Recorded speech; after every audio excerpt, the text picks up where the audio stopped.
श्लोक 138. श्रीराम भ्रमेनाढळे वित्तते गुप्त झाले, जीवादन जन्म दारिद्र्य टाकोनी आले, देहे बुद्धीचा निश्चय जाटळेना, जुने ठेवणे मीपणे आकळेना. श्रीराम. समर्थांचे श्लोक हे त्यांनी सर्व विषयांचा सूक्ष्मपणे अभ्यास केलेला आहे हे दाखवतात. समर्थ म्हणतात, आपल्याजवळचं धन जे होतं, जी संपत्ती होती ती आता गुप्त झाली आहे, कारण आपल्याजवळचा विवेक कमी झाला आहे. सारासार विचार करून आपण वागत नाही. त्यामुळं उन्नतीसाठी हिताचं काय आहे, अहिताचं काय आहे तेच माणसाला कळत नाही. खरं धन काय आहे ते भ्रमामुळं कळत नाही. देह म्हणजे मी हे अज्ञान आहे आणि त्यातून भ्रम निर्माण होतो. भ्रम या शब्दाचे 2 अर्थ आहेत. भ्रम म्हणजे भ्रमण करणं. खरा आनंद देणारा आत्मा आहे हे न समजल्यामुळं माणूस सतत विषय सुखासाठी भ्रमण करत राहतो.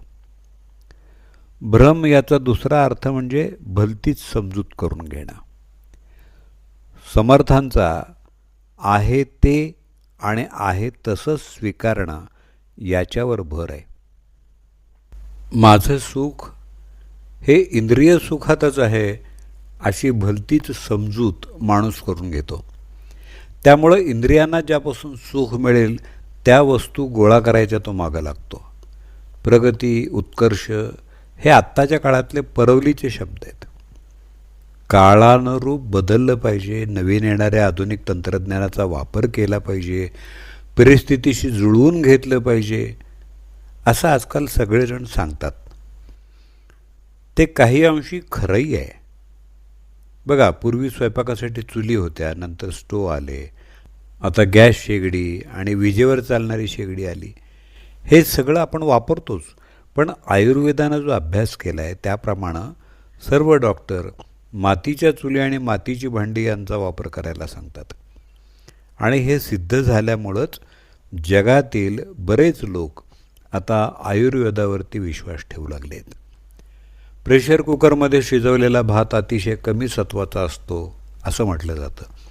आत्ताच्या काळामध्ये करोना या रोगाच्या प्रादुर्भावामुळं बरेचशा ऑफिसेस, शाळा संगणकामार्फत म्हणजे ऑनलाईन घेतल्या जात आहेत.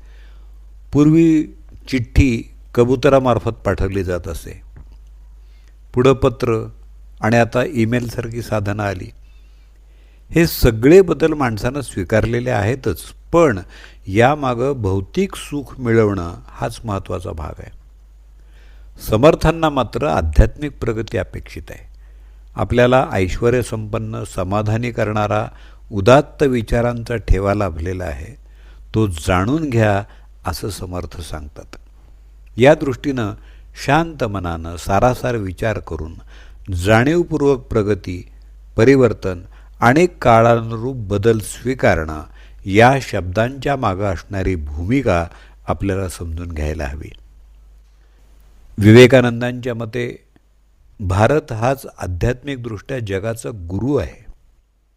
पूर्वीच्या काळातल्या एका राजानं असं म्हटलं होतं की माझ्या राजवटीत कुणी चोर नाही, कृपण नाही, दारुडा नाही, अधार्मिक, अशिक्षित आणि स्वैराचारी नाही. सामाजिक समतोल साधण्यासाठी या प्रकारचं सामाजिक स्वास्थ्य महत्त्वाचं आहे. निरनिराळ्या कामाचं विभाजन करावं, कुणीही उच्च नीच राहू नये, सर्वांना रोजगार प्राप्ती व्हावी. म्हणूनच ब्राह्मण, वैश्य, क्षत्रिय आणि शूद्र असे 4 वर्ण, अर्थ, धर्म, काम आणि मोक्ष असे 4 पुरुषार्थ, कर्म, भक्ती, योग आणि ज्ञान हे 4 योग, ब्रह्मचर्य, गृहस्थ, वानप्रस्थ आणि संन्यास हे 4 आश्रम यांची निर्मिती केली. समाज संपन्न सुखी, समाधानी, सुस्थिर आणि समतोल राहील या दृष्टीनं समाजव्यवस्था आपल्या पूर्वजांनी निर्माण केली होती. हे सगळं जुनं असलं तरी शिळं, कुचकं आणि सडकं मात्र नक्कीच नाही. त्यामुळं ती व्यवस्था त्याज्य किंवा तिरस्कार करण्यासारखी नाही. अशा प्रकारची समाजरचना, भारतीय संस्कार हे इतर कोणत्याही समाजरचनेपेक्षा श्रेष्ठ आहेत. पण आपण मात्र तुझा आहे तुझं पाशी परी तू जागा चुकलाशी या म्हणीप्रमाणे सगळं काही विसरतो आणि पाश्चात्य संस्कृतीचं अनावश्यक अनुकरण करायला जातो. आपली संस्कृती किती उच्च दर्जाची आहे हे भ्रष्ट झालेल्या बुद्धीला न पटल्यामुळं समर्थ नाडळे वित्त ते गुप्त झाले असं म्हणतात. ऋषीमुनींनी आध्यात्मिक प्रगतीचा दिलेला वारसा हे सर्वात मोठं धन आपल्याजवळ आहे. हेच सर्व सुखाचं, समाधानाचं साधन आहे. पण देहबुद्धीच्या प्राबल्यानं आणि भ्रमानं आपण ते जाणून घेत नाही आणि म्हणून इतकी मोठी संपत्ती आपल्याकडं असूनसुद्धा आपल्या पदरी जन्मदारिद्र्य आलेलं आहे असं समर्थ म्हणतात. हे म्हणजे दारात कामधेनू असताना तिला भाकड गाय म्हणावं किंवा हाती चिंतामणी आलेला असताना त्याला गारगोटी म्हणून फेकून द्यावं तसंच झालं आहे. हा सर्व आपलाच दोष असल्यामुळं आपल्याला दैन्य भोगावं लागलं आहे. देहावरचं असणारं प्रेम, विषयांची वासना यांना दूर केल्याशिवाय आपलं हे दारिद्र्य दूर होणार नाही. त्यासाठी भौतिक प्रगती म्हणजे सगळं काही आहे या प्रणालीचा त्याग केला पाहिजे आणि जे हिताचं कल्याणकारी आहे त्याचा स्वीकार केला पाहिजे. जुनं ठेवणं लाभदायी आहे पण त्याचं आकलन आपल्याला होत नाही. याचं कारण ते गुप्त आहे हे नसून त्याकडं पाहण्याची आपली दृष्टी नीट नाही. केवळ अहंकारामुळे चुकीच्या गोष्टीचा पाठपुरावा करू नये. त्यागाचा आणि प्रेमाचा वारसा जतन केला तर प्राचीन वैभव आपल्याला प्राप्त करून घेता येईल असं समर्थांना अभिप्रेत आहे. जय जय रघुवीर समर्थ.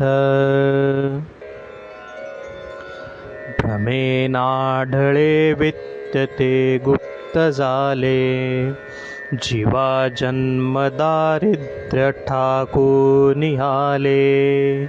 देहे बुद्धीचा निश्चयो जाटळेना, जुने ठेवणे मीपणे आकळेना. श्रीराम.